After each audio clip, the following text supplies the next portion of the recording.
The champagne flute trembled in Marcus Wellington's hand as he watched his ex-wife Sarah emerge from the children's hospital across the street, a tiny bundle cradled protectively in her arms. 6 months. 6 months since their divorce papers were signed. Since their 12-year marriage crumbled under the weight of his ambition and her dreams of motherhood that never came true. 6 months since he'd last seen the woman who once knew every corner of his soul. But this Sarah looked different. Gone was the hollow sadness that had haunted her eyes during their final year together. Instead, she radiated something he hadn't seen in years: a pure, unfiltered joy. And in her arms, wrapped in a soft yellow blanket, was a baby. Marcus set down his drink and stepped away from the floor-to-ceiling windows of his penthouse office. His heart hammered against his ribs as questions flooded his mind. Whose child was this? Had she moved on so quickly? Had she found someone who could give her what he never could?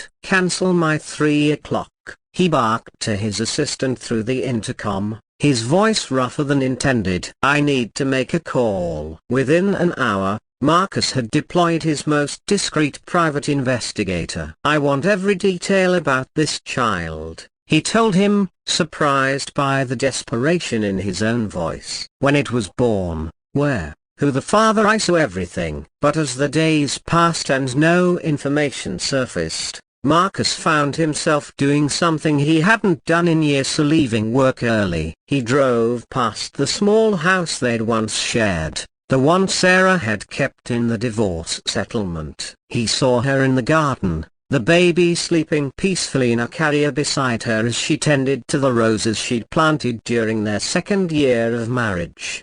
The investigator finally called on a Friday evening. "Mr. Wellington, this case is unusual. The child isn't biologically hers. I traced the birth certificate to St. Mary's Hospital, but there's more to this story than I initially thought." Marcus gripped the phone tighter. "What do you mean?" "The baby was abandoned at the hospital 3 months ago. Severe heart defect, needed immediate surgery. The mother was young, scared, couldn't handle the medical bills or the responsibility. Your ex-wife has been volunteering there since your divorce. She's been caring for children whose parents can't or won't." The phone slipped from Marcus's hand. Sarah, who had cried herself to sleep for months after their 3rd miscarriage, who had endured countless fertility treatments and disappointments, was now caring for other people's unwanted children.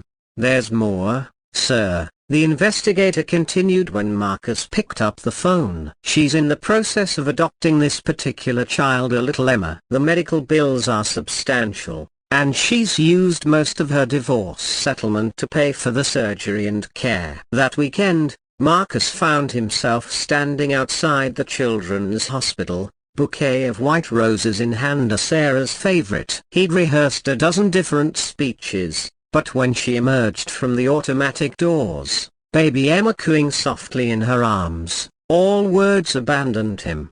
Sarah froze when she saw him. For a moment, neither spoke. "The roses are beautiful," she finally said, her voice carefully neutral. "Sarah," yeah. Marcus swallowed hard. "I know about Emma, about what you've been doing here." Her chin lifted defensively. "If you're here to judge my choice as a number," the word came out sharper than he intended. "I'm here because I was wrong about everything." Sarah's eyes searched his face. "Marcus, what do you want?" He looked down at Emma, whose tiny fingers were wrapped around Sarah's thumb. "I want to help. The medical bills, the adoption fees, whatever you need." Sarah shook her head. "I don't need your money." "Maybe not, but Emma does. And there are other children in there who need help too." Marcus stepped closer. "I spent 12 years focused on building an empire, thinking that success meant having more than everyone else. But watching you these past few weeks, seeing how you've turned your pain into purpose." He paused, his voice catching. "You've shown me what real success looks like." Tears gathered in Sarah's eyes. "Marcus, We can't go back. I'm not asking you to. He reached into his jacket and pulled out a check. I'm asking you to let me be part of something bigger than myself. I've already spoken with the hospital administrator. This covers Emma's remaining medical expenses and sets up a fund for other children like her. Sarah stared at the check, then at Marcus. Why? Because you taught me something I forgot along the way. Love isn't just about what we can get to, it's about what we can give. He smiled softly. And because I think Emma deserves to grow up knowing that sometimes, when good people need help, the world shows up. 3 months later, Marcus found himself in a rocking chair at 2 a.m. Emma finally settling into sleep after a particularly fussy night. Sarah had gone to the kitchen to warm a bottle, and the housey their house again, though they'd agreed to take things slowly. I was quiet except for the baby's soft breathing.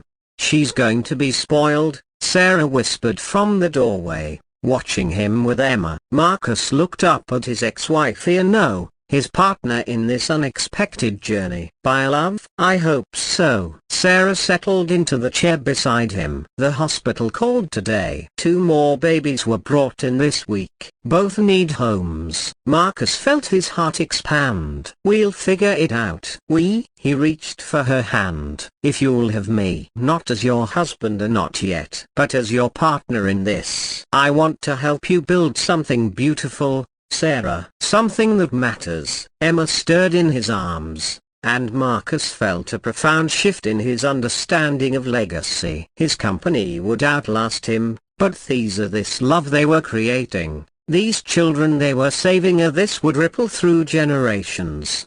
I never thought we'd find our way back to each other, Sarah whispered. We didn't, Marcus replied, pressing a gentle kiss to Emma's forehead. We found our way forward together. 6 months after their divorce, Marcus Wellington had discovered that some endings are just beginnings in disguise. And sometimes, the family you're meant to have isn't the one you planned, it's the one love builds, one rescued heart at a time.